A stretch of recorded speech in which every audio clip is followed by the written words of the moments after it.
we'll get underway and we'll pick up some people along the way. Welcome to Wind Down with Sales Q&A Live. This is our second session and really rapt to have this many people on board. It's fantastic. We've got a really great guest speaker, a true sales cat we're going to hear from in a minute. I guess a little intro to those that haven't been through it before or been in it before.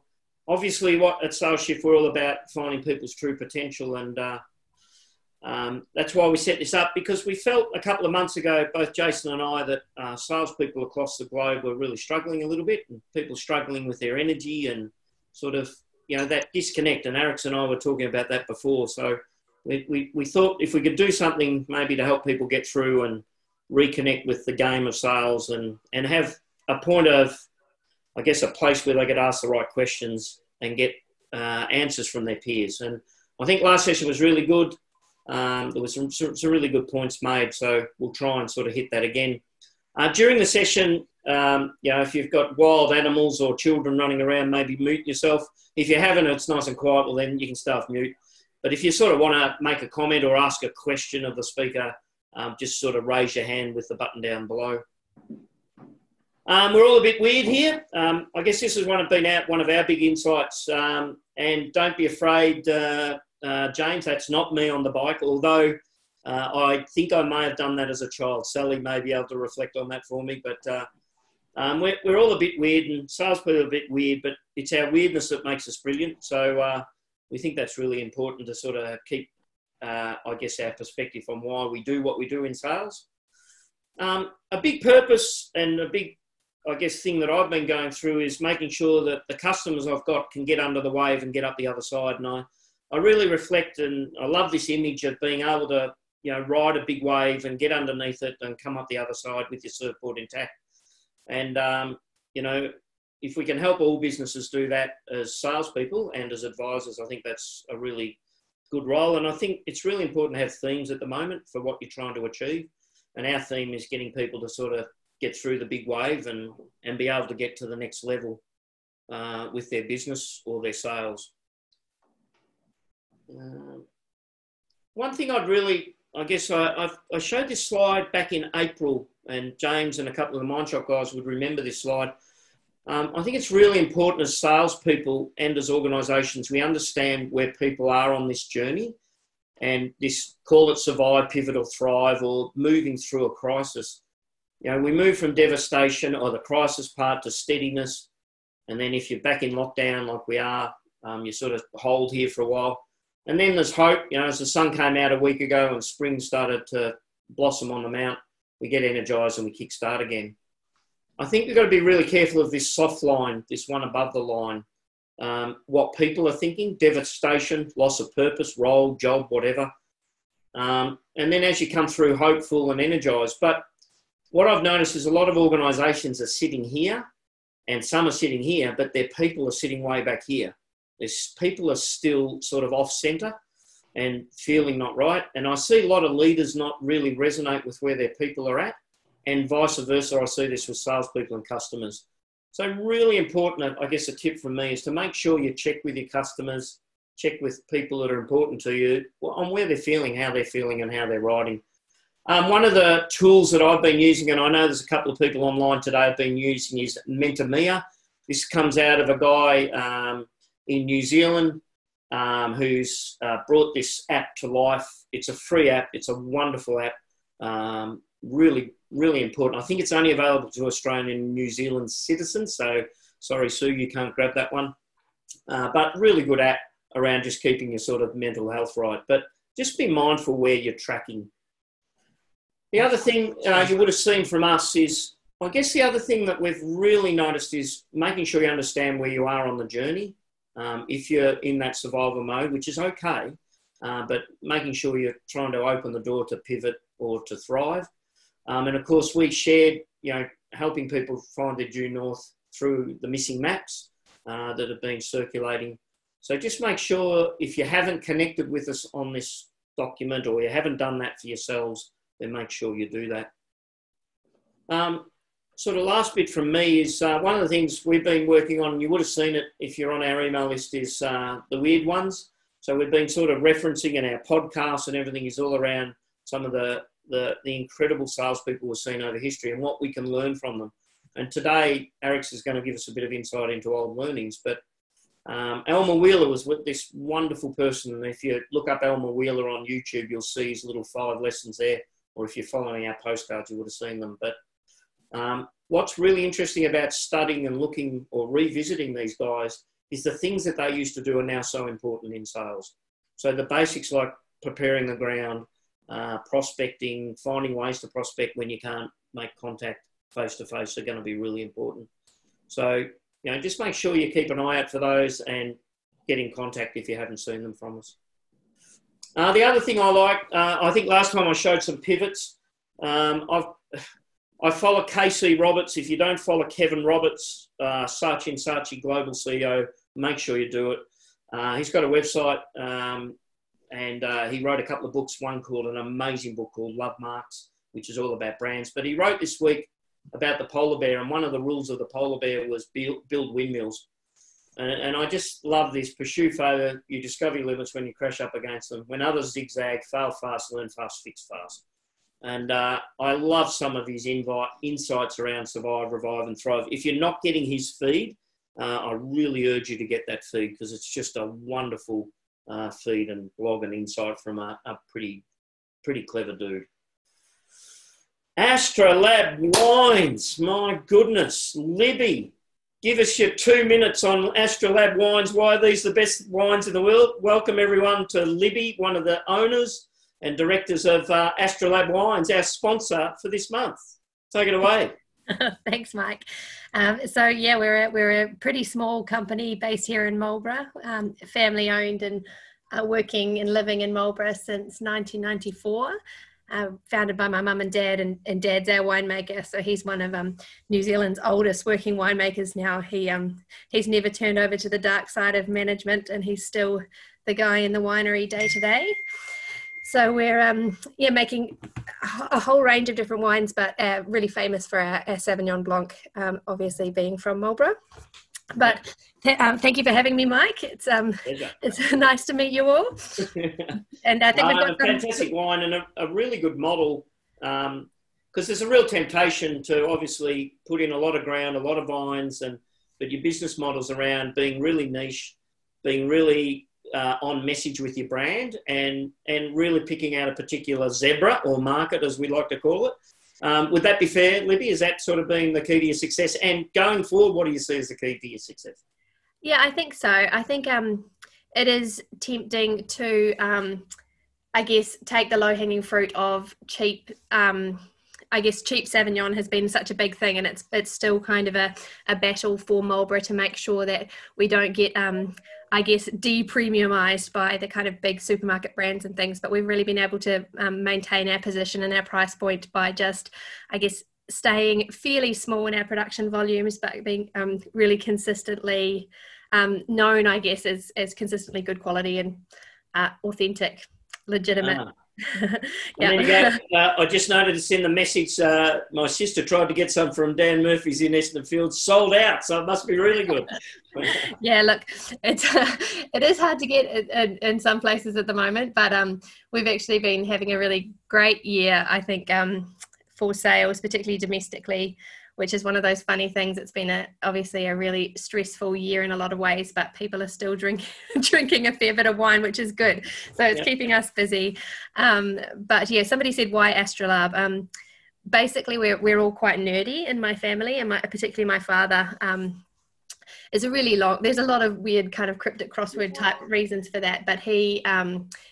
Dumont d'Urville was the French explorer who first circumnavigated our part of New Zealand, and his boat was named L'Astrolabe, the Astrolabe, after, a historic reference to the navigational device that was the astrolabe that preceded the sextant.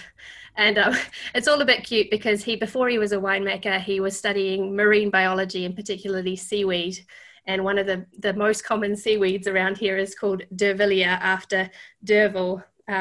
So it's all a kind of like big nerdy in joke, but hence Astrolabe. It's all about exploration and seeking the stars. So yeah, I love it. When I first saw it, I thought Astrolabe, what are these guys into? You know, are they linked to NASA or something like that? You know, Well, but also there's a real heritage, and maybe Eric's will talk about that in a minute. The heritage of brands, because Eric's got a really big background in heritage and brands. So the other reason was, you know, at the start in 1994, when Dad and Mum were setting up the company, everything was geographic. You know, it was rocks or rivers or bays, or, you know, everything from Marlborough's got those kind of names. You know, something stony, something rocky, something hilly. So we wanted to get away from that too. So that's the other reason. Well done, welcome, and thank you for supporting us. Thanks, Mike. No worries. All right. Without further ado, I guess our relationship, Alex, goes back a long time. I think we met when I reached out to you because I had a bit of a problem with Walt Disney, and we needed a design company, and I needed someone really fast to do some stuff really quickly. And I think that turned into about a 12-year contract for you and a fair bit of revenue, which was a wonderful experience for us both. But I guess that's where we really met. And then eventually you came and worked for us for a while, and now you're the account director of Mondelez Tag Worldwide and a rock star salesperson in your own right. So maybe a quick introduction and also some insight for us to really anchor this discussion off. What have you learned about selling over the last 12 months and, you know, the last couple of years? Thanks, Mike. It's always Yes, great to I forwarded you photos, but part of his email. so I hope I can follow it up with what I've got to say with my insights. But one of the I suppose one of the phrases that I've always used as my push forward, and it's through COVID as it is always for me, is fall in love with the problem, not the solution. And that's true for me, not only in sales, but in life. And I think because I'm just a naturally curious person and I love to learn, I have conversations with clients that go beyond transactional and go beyond why they called me. So they might give me a call, I suppose, based on an issue that they have at hand.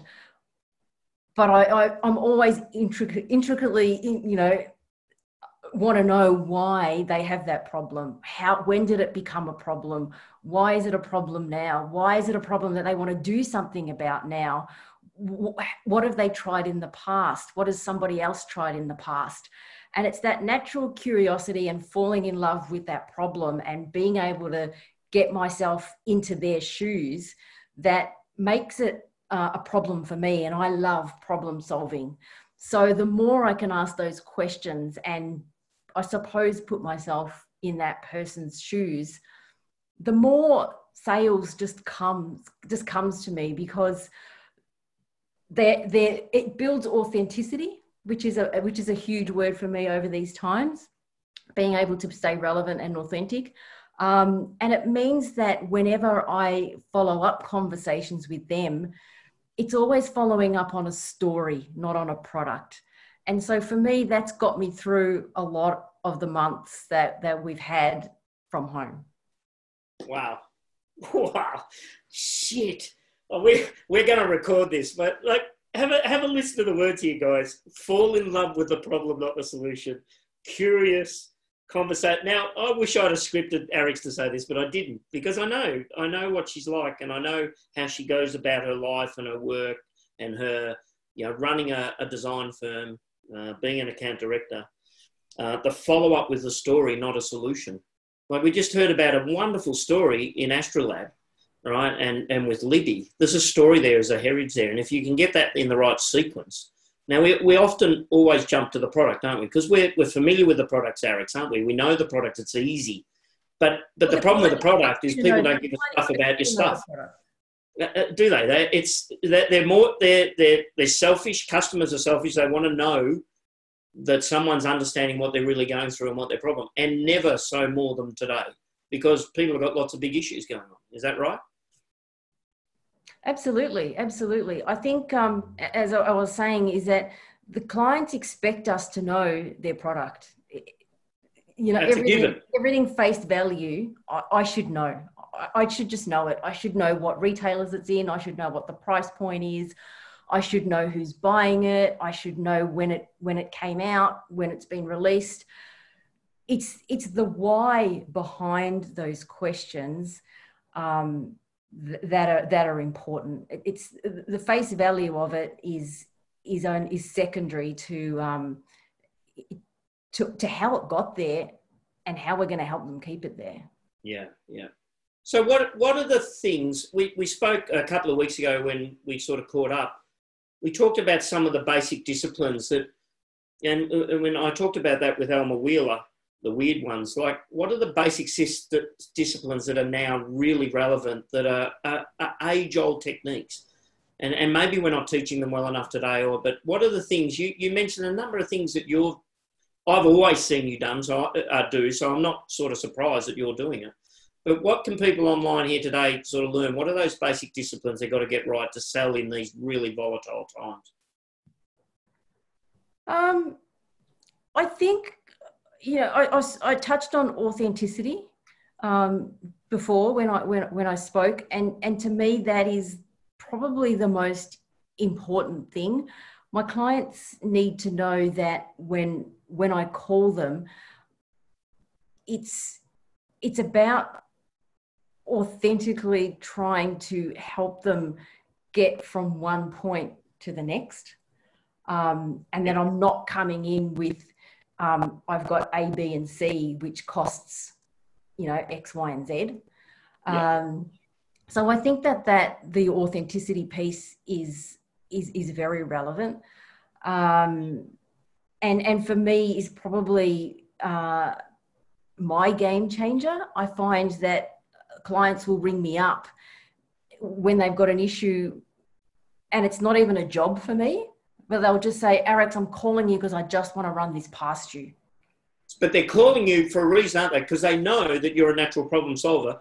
They've got experience with you problem solving in the past. Yeah, problem solving. And I just have a process where I go through and, and so stepping people through the process, and often clients just need to have their head clear, and I'll be able to say to them, all right, well, you're at this point. Your next point is this. How can I help you get there? So you give them the signposts of actions and solution rather than the solution itself. Great word for it, Mike. The sign. What are the signposts? What are the signposts to get from A, B, C, D?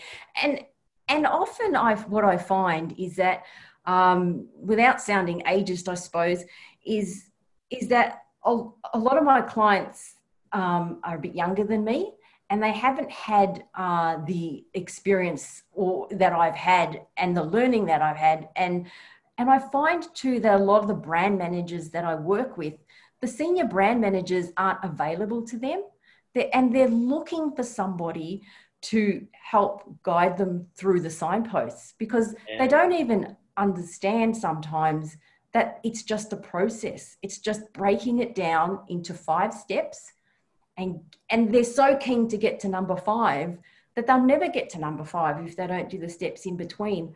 So yeah, just breaking it down for them and helping them manage their way through that logically. Just on that, you've got a process, and you're clear. I would imagine if I asked you to turn around to a whiteboard behind you and draw your process on the wall, you'd be able to do it. Would that be fair? In my head, yes. Putting you on the spot. For every situation, it's kind of flexible. Yeah, but there is an inherent process that you follow from start to finish. Yeah, would that be fair? Yes, I suppose so. Yeah. Okay.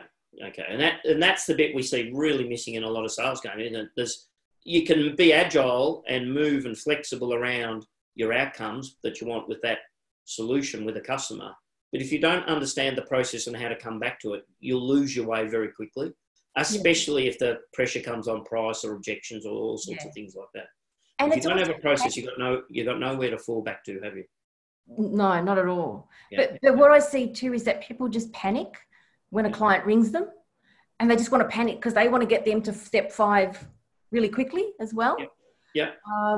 Well, that was the other thing we talked about, the compression today. Everything's so fast. Everything's got to happen so fast. Everyone's so busy. Everyone is working in such a short cycle of concentration and that. How do you create time to conduct that process, to be authentic, to be, the master problem solver? How do you open up time with a client? How do you create that sort of that time span? How do I find the time myself, or how do I get them? No, how do you create it with a customer, knowing that they're moving so fast? How do you sort of prepare that ground or get them to work with you?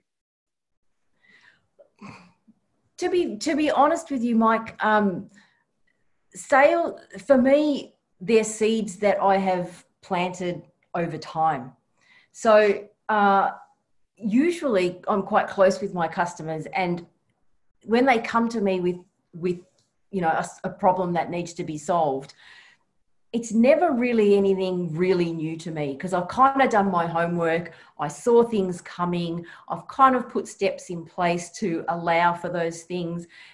And with sales, it's always, it's about opportunity.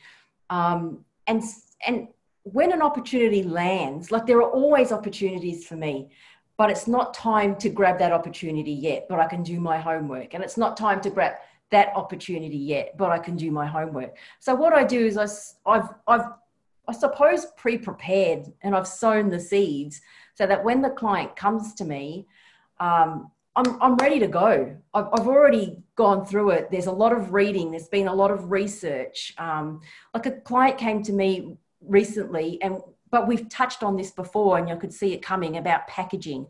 So with the whole shipping out of online products for them, it's very expensive. How do they compete with other people? All this sort of stuff.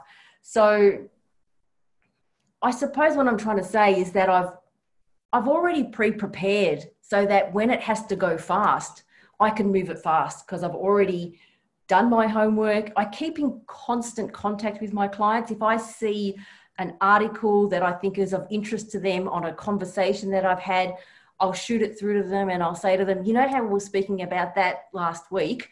I thought this is something that would be of interest to you. And I'd pick out a couple of points from that article, and I would say, of particular interest to me was this and this.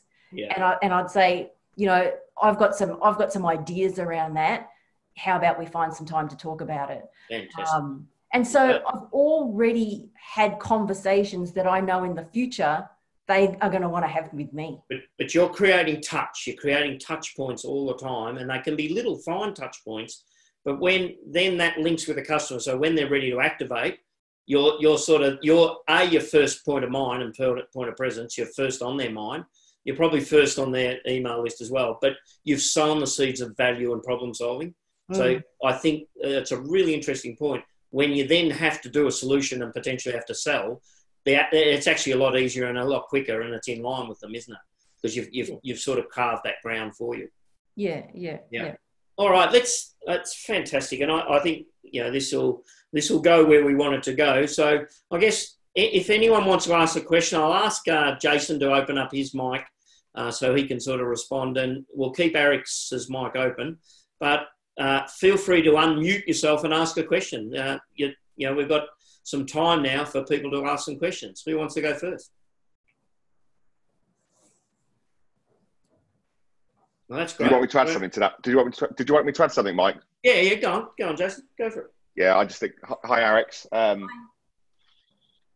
think I just wanted to add a couple of things there, really, because I just think some really powerful stuff in there. If we could bottle Alex and take her around the world, it would be a great day for sales, because there's so much stuff in here that you and I talk about, Mike, all the time. But I think, just not to go over the same ground, but I think one of the big things I picked out, Eric, for me, what you're doing there is everything you do is so orientated to the customer. So your self-orientation is kind of non-existent. And I think that's a bit that salespeople miss all the time. So for me, two big things from that, really. It creates massive empathy straight away. So your empathy levels are so high.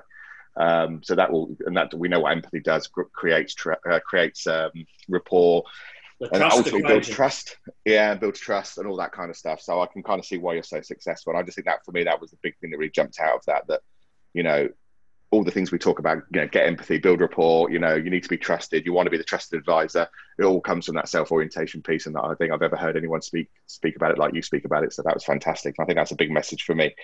So I think I just wanted to add that, really. And I think, Mike, you picked up on it, the process piece. It's still I was talking to a client yesterday that Sue's very aware of. It's a client of Sue's as well. They've driven over $11 million of new opportunity into their pipeline in the last 90 days. They had 0 in their pipeline 90 days ago. And they are very naive in terms of sales ability. So they are not salespeople, they're engineers, they're project managers. But the one thing they've really nailed really quickly is process. So they've gone with I would say, a very low ability to sell, just really driving process really, really hard, gone from 0 to 11 million in 90 days, which I think is a stunning number. So I think, that. Let the scoreboard take care of itself. Yeah, absolutely, Mike. Absolutely.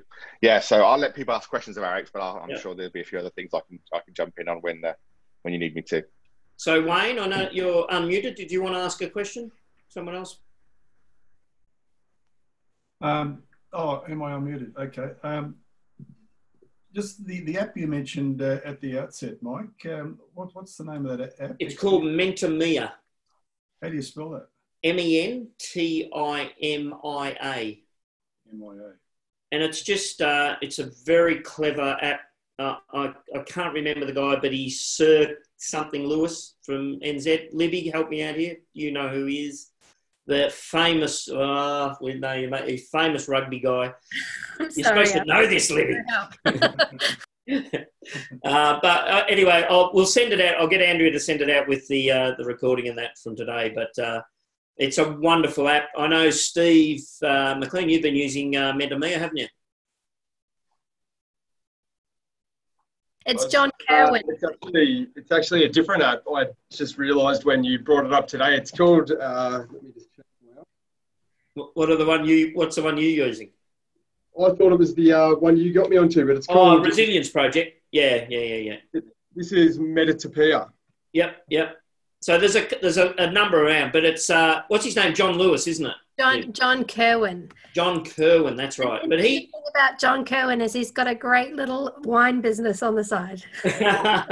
He's got this. He's Sir John Kerwin, isn't he? Yeah, he imports Italian wines. He's a very nice man. But yeah. But he created this app and he made it free for everyone when the pandemic really started in New Zealand, and then he got anyone on an Australian passport to have it as well. So really good app if you want to get onto it. Any other questions? James Atkins. Yeah, look, thanks, Alex. That was really interesting. And I'm going to use you fall in love with the problem, not the solution. I think that's fantastic. You're right. So many people are in love with their solution because it's safe, because they know it. They don't necessarily take the effort or feel scared to jump there. What do you think coming out of COVID is going to be important for sales people to focus on? What are some of the things that you think, not so much about handling the crisis as it happened, but as we come out of that, what shifts are you seeing, or what are things that think are going to be sweet spots for salespeople to consider? From what I've seen, I'm in the FMCG world. So for me, it's the whole online, shifting to online. How do you get things to customers? How do you get interesting in the way you deliver something to customers? We've learned that people love getting the delivery man knock on the door. They look forward to this delivery. How do we make that experience wonderful? How do we make it make their day? So there's the receiving of the online, and there's also just organising to get it out there from an operational point of view. And from the ops point of view, I'm not in love with that part of it as much. From a graphic design point of view and a graphic design background, I love talking to when the client receives it, how do we make their day? But definitely working with my clients around that space has been really, really interesting and really new, and just reading about the different ways that people do it. Just learning about, what Dan Murphy's has done and there's been a lot of third party collaboration, like Woolies collaborated with, I think it was it Taxi or Uber? I don't know who they collaborated with. Just the collaborations that are coming out.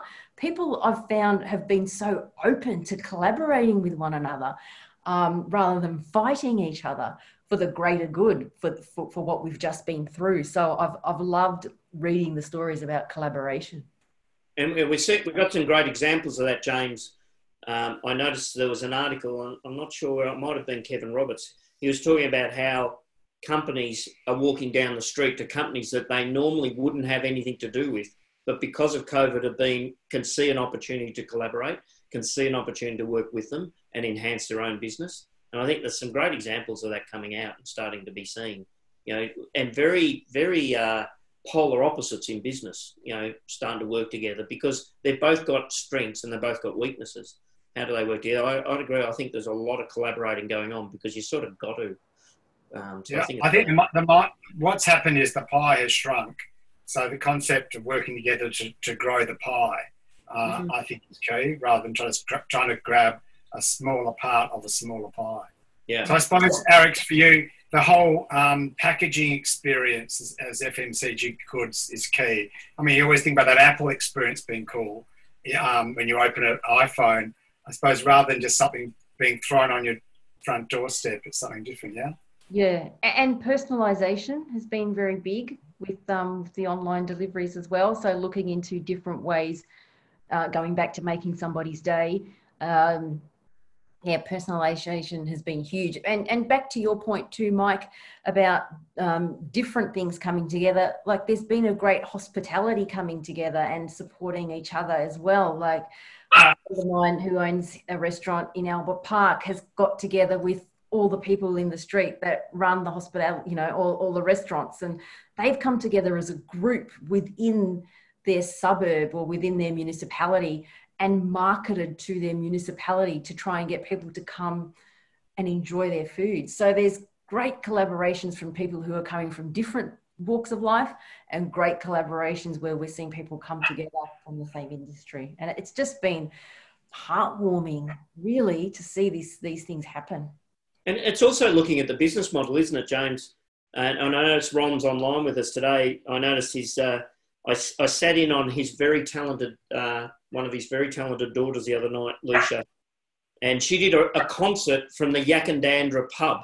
Now, there was no one in the pub, but you had to register. It was a YouTube live event, and she put up a pricing scale of $20, $50, $100.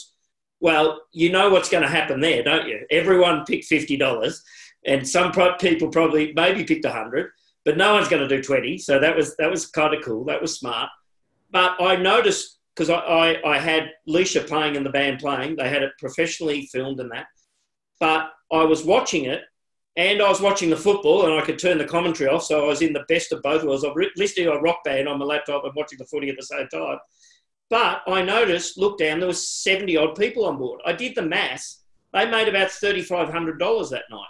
Now, I said to Ron, I said to a mate of mine that's in a band, I said, when was the last time you appeared at a pub and made $3,500? He said, we've never done it. We've been playing in the band for 20 years. But the big point here, imagine if she did that once a month with 500 people on. Suddenly it's a global audience. She's not playing to Yakandandra anymore. She's playing to YouTube. And to me, it's the enhancement of technology that's there for us now, and using it well is going to be really important. And I agree with Alex that end-of-line delivery process. We use HelloFresh here, and I look at what they're doing in the box and what they send to you with meals. They're very clever. They're sort of getting us ready for more, clearly. So I think I agree with Alex. I think there's a massive opportunity in delivery and home service. What other questions people have got? Yeah, Mike. Yeah, Ron. Alex, thank you for that. Hi, Ron. How are you? Good. How are you? You were tucked away in the corner. I've been sort of hiding pretty well, and you might not have recognised me with my new hairstyle.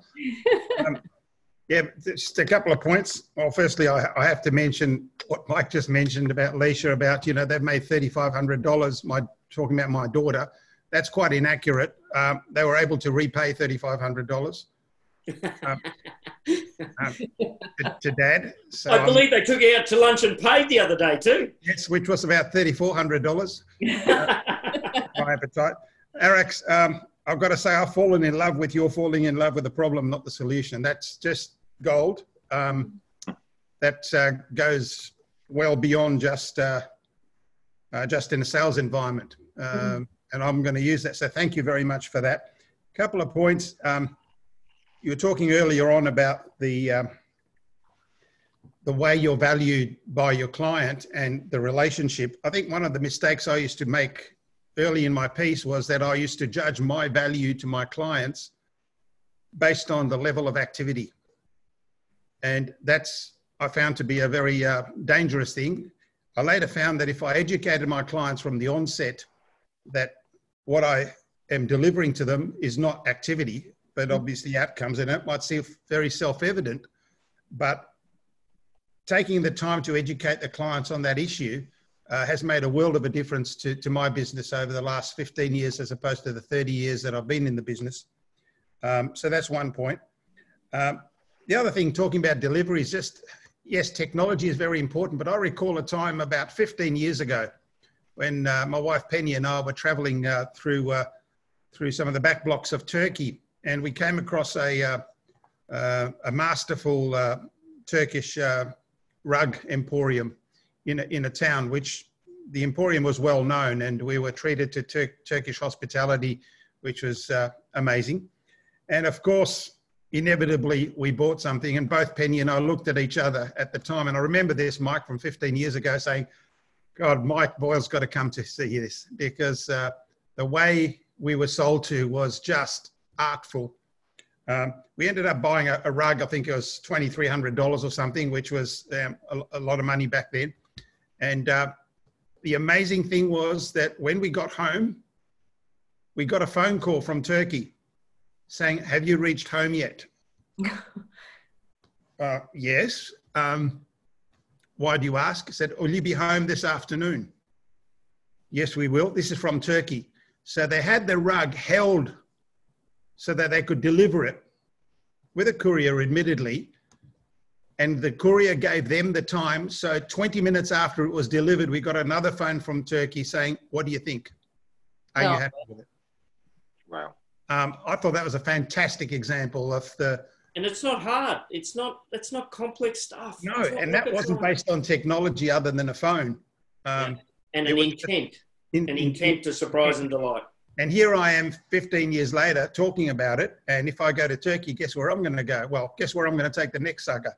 That was a pretty important point for me. The other one for me, for what you're saying, I mean, as soon as you said the word story, and Mike knows me well enough to know that as soon as you hear the word story, I'm sort of in, because I think that's where the essence of servicing your clients, whether you're in sales or whether you're in leadership coaching or team development, really getting the client story up front is where it's all at. So, I commend you on that and absolutely agree. Absolutely agree. Fantastic. Thank you. Thank you. Thanks, Ron. Any questions? Sue, have you got a question? No, not a question, more a statement to the collaboration here in the States. We've started what's called the Exit Planning Exchange. So it's not a networking group. And the exchange, though, does bring in, they're looking to put CPAs together, bankers, consultants, coaches like myself, other deal makers. And so when there's, we target a client several years in advance, a prospect, bringing people together, getting to know each other, working through how do we work together. It's a new concept here, and we've grown the exchange from probably 30 members a year ago to well over 100 now, and now it's branched out all throughout the States. I don't think it's gone outside of the States. It's a perfect concept now to be following, especially when we're all in a lockdown mode. We can't get out and go and see each other.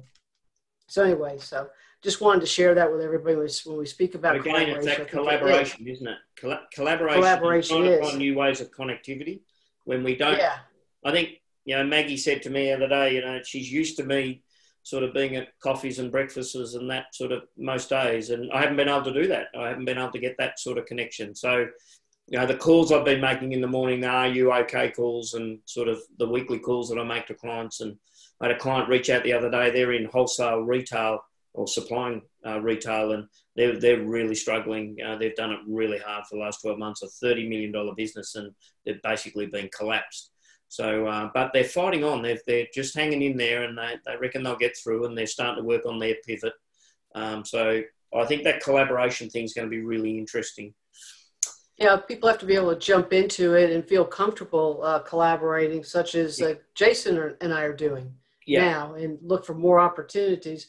Also, a shout out to Eric's that I'm in love with falling in love with the problem.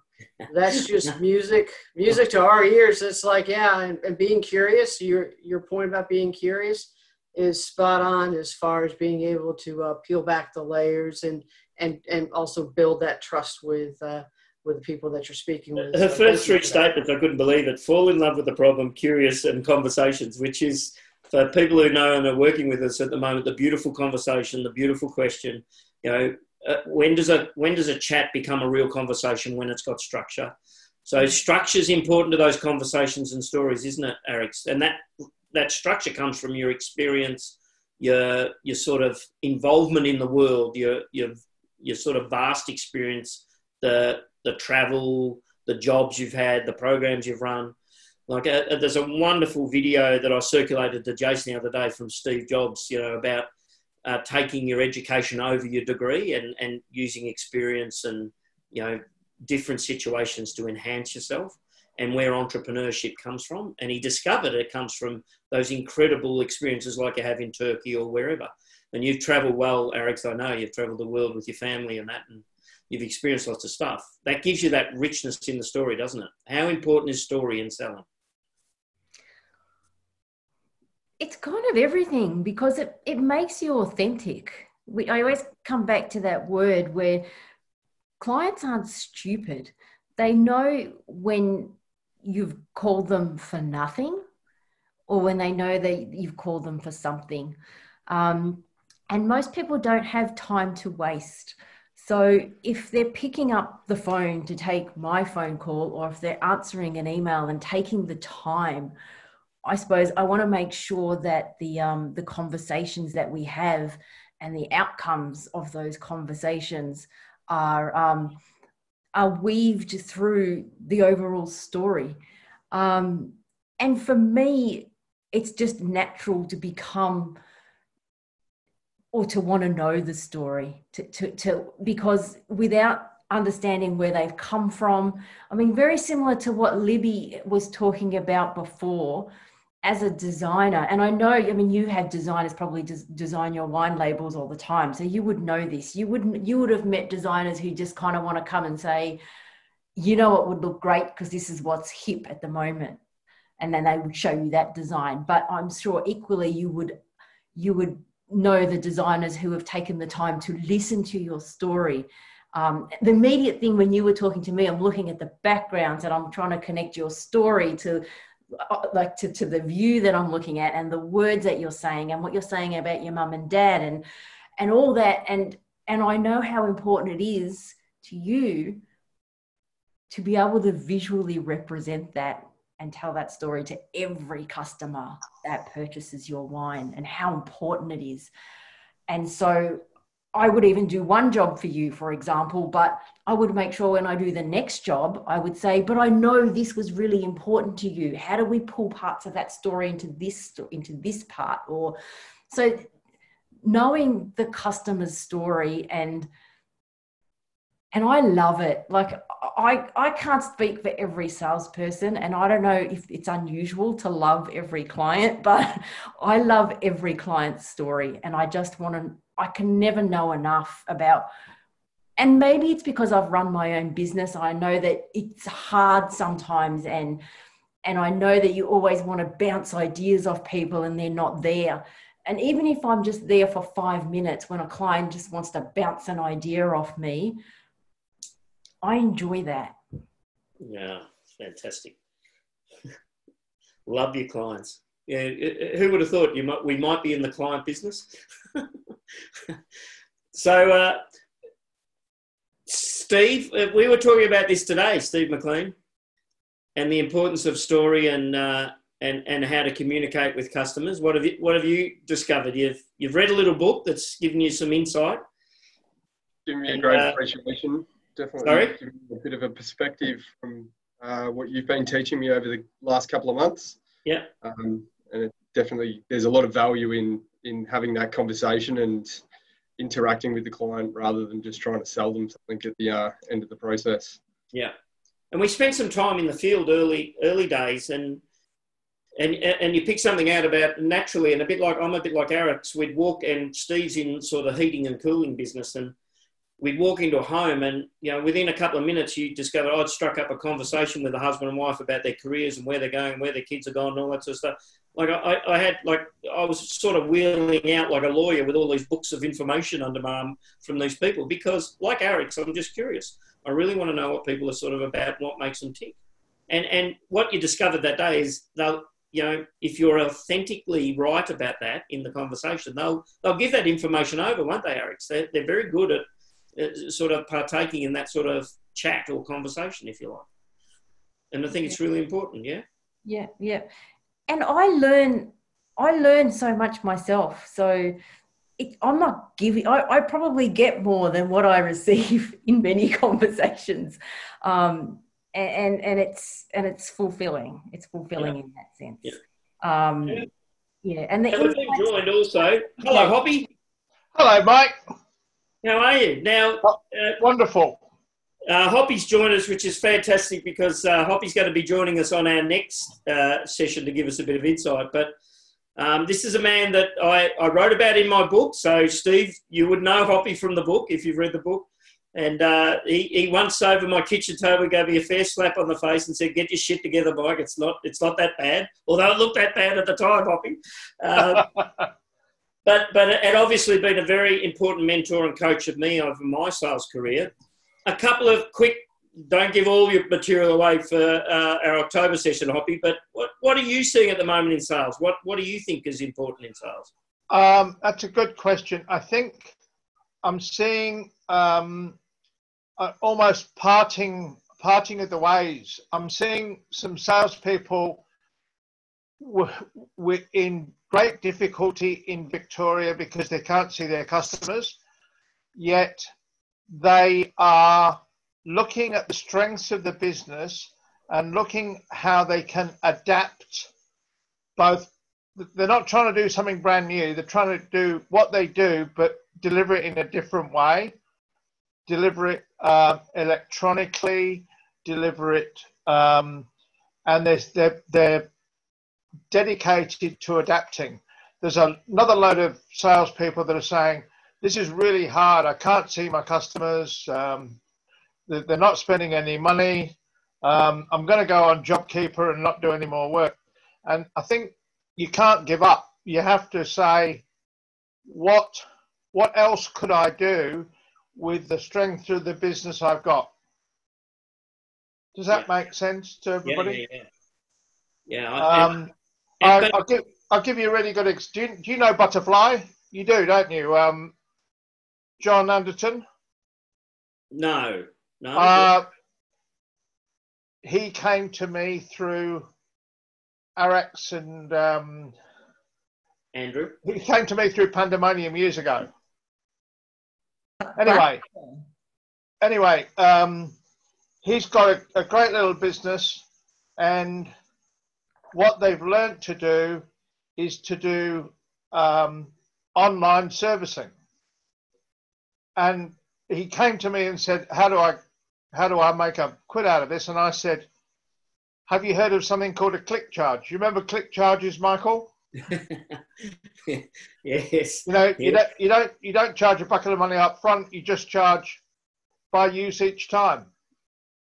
And he got the government to invest in some of his products as part of the COVID debacle, and he's now starting to make offers to his clients. Here's a piece of work. If you use it, just pay for use. And they're starting to make money out of it. And I'm doing what I can to point him in the right direction for new prospects.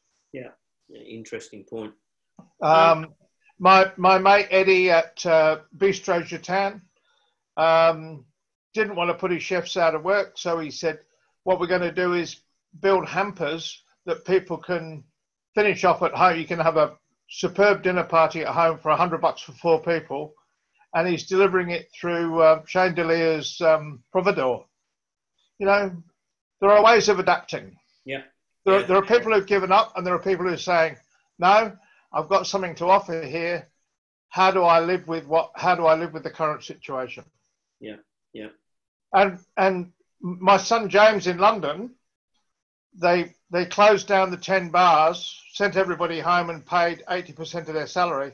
He said, but while we're in lockdown, we're going to look at all of our systems, all of our procedures, all of our training, all of our recruitment. I also sent him a way of looking at the dead wood in the business. And in the end, they let 6 people go out of 100, kept 94 of them. And now they're back open again. Yeah. Sharper, quicker, better, faster, leaner. So change will enhance them. Some interesting. Thanks, Hoppy.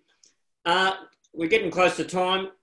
Any last questions? Anyone got a question that hasn't asked a question yet? Oh, am I late joining? I thought it was a 5 o'clock start. No, 4 o'clock. Yeah, 4 o'clock. You're a little bit. That's okay. I'll be late for the next one, you bugger. No, well, I was on a conference call at 4 o'clock. Went for half an hour, and I thought I've got plenty of time. That's all right. So, if has anyone got a question? Anyone last questions before I sort of pull it together? How many of us are there? What have we got? About 20 people online, so which is good. Good, much better.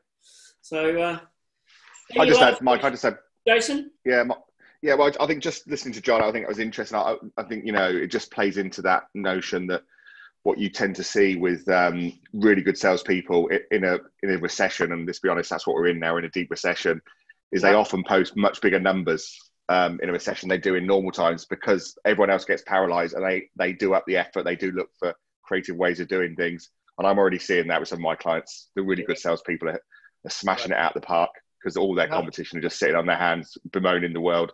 But the final question I had, because it was really interesting listening to Eric's about stories in the context of understanding her client stories and helping them use those stories to do what they want to do, which is actually people don't often talk about that.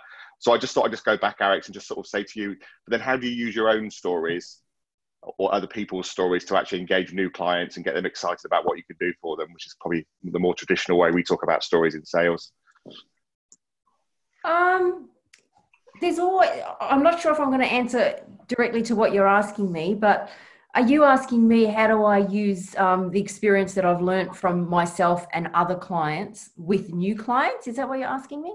Yeah, but particularly in the context of using stories, rather, how do you sort of take those stories and kind of use them to excite, engage, disturb, intrigue new clients? I think opening up the world of possibility to clients is always really interesting, and I have to back that up, I suppose, with insight and knowledge and experience. So, I mean, as I was saying before, I'm voraciously, I do anyway, like I'm always reading online. I'm always following, I don't know, just simple things like Google alerts. I'll follow certain alerts, and I'll just quickly skim them, read them. If anything interests me, I go into it a little bit deeper. And then I just think it's all about relevance, I think, Jason. I think if I've got something to say to a client that is relevant, then it's just an honest conversation rather than going to, and sometimes you can pre-prepare too much. And so what I find a lot of salespeople do is that they want to say what they want to say, and they're not listening. And the age-old listening for me, Mike, I mean, we've done this over and over and over. It's about listening. And there might be something that I had an hour's conversation with a client yesterday where I had to pitch. And there were things that I wanted to get out that I thought were really important. But Some of them I just couldn't pull off because it wasn't right. It wasn't the right time. It wasn't going to follow the flow of the conversation. And I think you have to listen. And when the opportunities come, when they're talking to you about what's important to them, put it in so it makes sense. There's always opportunity for me to go back to them later and say, that was a great conversation. One of the things that I didn't get to talk to you about that was really important to me was this. And I can always pick up those things that were important to me later. I don't have to push my story onto them. I've only got that hour. And that's a lot of time to ask of a client. I think that flow of conversation, listening, talking about what's relevant at the time, bringing insights and empathy into that conversation are really important. But you can only do that, Eric's. It's wonderful insight. You can only do that if you're really actively listening. If you're listening with your product ears on, you'll never hear it because the product ears black out anything that's relevant from the customer because you're not even listening. You come back to your statement, fall in love with the problems, not the solution. If you're already in love with the problem, your mindset is to really listen, to find the angles and avenues so where your solution can fit, where you can educate cleverly, not just give them more details on a product. Yeah, that's wonderful. Things are moving so fast. Even though I set up that appointment like 2 weeks ago, in that person's world, I always have to think, last night something could have happened for them. They're going to bring that to the table. So everything I prepared might just get shut down, and I've got to fly by the seat of my pants on what happened last night. So I kind of always prepared for that at the moment because we are having these conversations that are all of a sudden hijacked by situations that are which are out of our control. Yeah. Fantastic. I might just add, Mike, quickly, if I can, just the idea of stories, as I said, very near to my heart. One of the things I find useful for myself, the question was asked, I think it was Jason, about how do you use stories? For me, I often ask myself the question, what's this like? What's what I've just heard? That's just like something that happened 2 years ago, 5 years ago. Example would be my trip to Turkey 15 years ago. And when you ask yourself that question, what's this situation like? What's this client's situation or problem like? Then that's when the stories come out. Yeah. Because we've all got them. We've got millions of stories in our heads. It is a vast collection of stories. That's all we have in our heads. And all we need to tap into that is ask ourselves the right question, which is, what's this like? What does this remind me of? And I find that really useful to bring those stories out. Fantastic. All right, Mike. One quick one, Hoppy. There's almost a template for telling the story, Jason. And Alex is dead right. Listen. But the story goes, and you can change the name of the client or change the name of the business or whatever. But it's what was the problem facing them? What did we do about it? And what was the outcome? And the story can be as short as 3 paragraphs. Yeah. Thanks. What that does it demonstrates what you can do, and people are interested in not who you are or what you are. They're interested in what you can do for them. Yeah. So I use a model that the famous Glenn Capelli taught me, Ron. Story point link. Story point link. So what's the story? What's the point of the story? What's the linkage to whatever the rapport, the empathy? Does it show what you can do? If it does, that's what they'll buy. Good stories. Remember stories. Story point link. All right. Well, I think fantastic, Erickson. I tell you what, you turned out of the centre circle and just put one through the big sticks with the first statement. Fall in love with the problem, not the solution. I think that will go. That almost becomes a title of our new book. Maybe I've got to write a book around that one day. Just a ripper, and that's gone around the globe. It's gone to Atlanta, London, New Zealand, everywhere. So I want to thank you. Give Alex a big round of applause for giving up the time for sales Q&A. Well done, lovely work. It was great to be here. Thank you. And Libby, thank you very much for Astrolab. Libby, you can award the prize, a couple of bottles of wine delivered to anywhere in the world. Who do you think sort of sort of came up. I've got a name here if you're struggling, but Yeah, no, you go for it, Mike. That's I think Mr. Atkins. He came with the big good question. So James Atkins, he needs red wine. Oh, that I'm very, very happy about that. Thank you. Soon, I just wanted to reassure you as well. Your wine is on its way. I just checked in with our distributor today. So I'm looking forward to that. Thank you very much. Yeah, so thanks very much, Libby, for being a part of Sales Q&A. And for our next session, we're going to come close to Mount Buninyong for a little winery. So look out. Bended Knee is our winery sponsor for the next one. We're coming local, and then we'll go back to New Zealand for some fun. So just keep in mind, if you haven't sort of caught up with what we're doing, Director Circle hopefully will go live in Australia in November again, back face-to-face. So keep an eye on that. And, of course, if you've got someone that can do something in sales and wants to grow in sales, we've got our new offer around Sales Growth Club with Maggie hosting that. So make sure you look up on our website for the Growth Club outline and documents. Going to be really, we're hoping to kick that off in November with the first peer group session. And as you can see, we're expanding. We've got Growth Club coming again in 2021 in Blenheim and soon to be launched in Queensland, Director Circle and Toowoomba. We had that signed off yesterday, so look out for that. So thanks, everyone. Thanks, Astrolab. Put it in your diary. The next one's Friday, the 30th of October.